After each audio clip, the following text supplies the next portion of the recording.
Hey guys, welcome back to my channel. I thought I would do a monthly beauty favorites, which is a first for my channel. I have done quite a few monthly knitting related favorites on here, but I have not yet done a beauty favorites. So I thought I would start with February. I have quite a few goodies here lined up in front of me, so if you're interested in finding out what they are, just keep on watching. Alright, so I have a little bit of everything in front of me. My first favorite of the month is the Nars Soft Matte Complete Concealer. I have it in shade Light to Vanilla. It is a pot concealer, and when I first bought it, I was a little bit intimidated by the idea of a matte concealer. I just immediately assumed it was going to be too dry, too cakey, it would end up creasing under my eyes, but I thought I'd give it a shot since it was brand new and I'm always on the hunt for a good concealer. And this one is amazing. It is really creamy without being too oily or shiny. It just has a very, very creamy, soft, as the name would suggest, soft sort of consistency.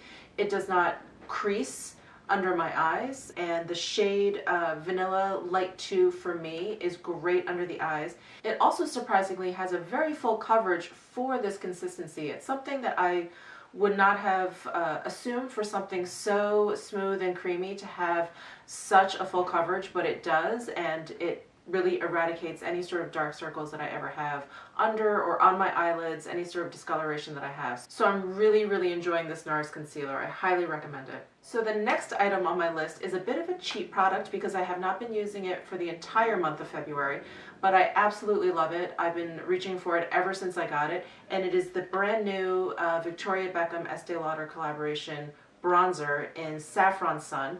It is a touch lighter than the original Java Sun that came out in the fall collection, but I just love it. It is perfect for this sort of late winter pale pale skin tone I have going on. I just use it around the perimeter of my face to carve out my cheekbones. I bring it down my neck. It's great. It's matte, so there's nothing, you know, sort of sparkly that you have to worry about. It's really just great for every day, and I've been reaching for it a lot. I have also been very into the new Kevyn Aucoin highlighter. It is the Neo highlighter in Sahara, and this is what it looks like. It's reminiscent of the Neo bronzers that came out last summer. It has an ombre effect going from light to dark, and it's really stunning. I love using the light end as a highlighter. I love using the middle as sort of like a blush topper. I love using the darker end to kind of emphasize my bronze a little bit, maybe make it a little bit more glowy if that's what I'm going for. I've just been reaching for this a lot, and I love the sort of satiny sheen that it gives. It's not anything glittery, it's not sparkly, it's just a really lovely sort of subdued satin finish, and I love it. So I've been reaching for this a lot as well. And as for eyeshadow, I've really been loving the Viseart Warm Matte Palette. If you're familiar with Viseart shadows, you know that they're super high quality. I am no makeup artist, and these blend out really easily for me. It's what I have on my eyes today. I have the light color sort of all over my lid, you know, between my eyelashes and my eyebrows. I have this next color sort of just warming up the crease a little bit. I warmed it up even more with this color down here, and I kind of lined my lash line and sort of my lower lash line with this dark brown, and then I even used a little bit of this red in my crease just to kind of give it a little bit more depth. So I love it. I think it's really versatile. I think it's a one-stop shop. You can get a lot of different looks from this one palette, so I've really been enjoying it, and it's sort of taken the place of the neutral matte palette from Viseart, which I still love and adore, but I really have been reaching for this one lately. So next on my list is a mascara. It is the Tarte Lifted Mascara. It is part of their like athleisure line. It's a whole line of makeup that's like sweat proof, gym friendly, waterproof. So I wanted to try this mascara because it actually claims to keep your eyelashes lifted, which is what I desperately need since my eyelashes are stubborn, they grow downwards, they're very coarse.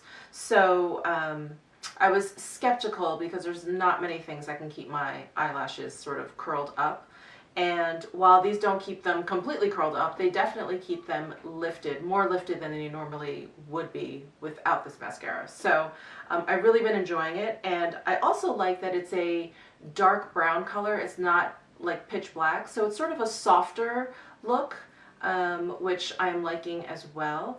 And it also kind of, I have it on my eyes today, and it gives sort of like a separating, lengthening effect to my eyelashes, which I enjoy. So I've really been using this particular mascara non-stop since I got it earlier in February. So for lips, I have been like loving, obsessively loving these Hourglass girl lip stylos, and I think I have 5 colors in total, but the 2 that I've been reaching for the most is Futurist, which is this beautiful nude color. Is that in focus? This beautiful nude color. And Achiever, which is just a little bit darker. And it's what I have on my lips today amongst some other things. But I just picked up Achiever, and I've been loving this shade. It's a little bit darker than Futurist. But I love the formula. It's so comfortable. It goes on almost balmy, but it's very pigmented. I love the packaging. I think it's so sophisticated looking. I love this like metallic brown. I like the weight of it. I like that the cap actually snaps on. I have bought way too many lip crayon type products with the sort of slide-on cap, and it just slides right off in my makeup bag. So anyway, I love these Hourglass lip stylos.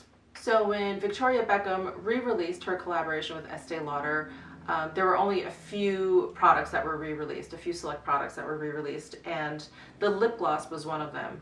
And when I saw the re-release happening and on her website, I was so happy that she brought back this lip gloss. Kind of just brought back all these memories about how much I loved it and how much I wore it when I first bought it last September. So I dug it back out. I've been wearing it nonstop. It's what I have on my lips today. It's just gorgeous. It goes on so beautifully over lip liner, over lipstick. It pairs well with like a really big range of nude colors, from cool to warm. It's a bit on the warm side itself, but I think it just really enhances a lot of colors. It enhances the look of your lips. It makes them just look very juicy without looking wet. I hate lip glosses that are overly wet. I feel like it makes it look like you're drooling. And this doesn't have that. It just is a really nice sort of lovely glossy sheen. Anyway, I've been loving this and digging this out quite a bit this past month. And last but not least, I have been loving the Becca Loose Powder. This is their soft, light blurring powder in Golden Hour, and it really blurs. I like to just put it on when I'm done with my makeup, just sort of a light dusting. Occasionally I'll use the kabuki brush that came with it, but I prefer like just a lighter, fluffier, bigger kind of dome top powder brush to use with it. Anyway, it really does blur, at least for me. It blurs like, you know, fine lines and things. It has a slight golden sort of peachy sheen to it, so it gives sort of a nice wash of like very subtle, like a healthy glow to the skin. So I've really been enjoying it. It also doesn't make my skin look too dry, which is usually the problem I have with loose powders. So I've been loving that. So those were my makeup favorites for the month of February. I hope you enjoyed that. I hope it was helpful, and if you've used any of these products and you have comments, please leave them below. If there are any favorites that you have that you think I should try, definitely let me know below in the comment section. And yeah, so if you like this video, please give it a thumbs up. If you have not yet subscribed to my channel and would like to, please hit the subscribe button down below, and I will see you next time.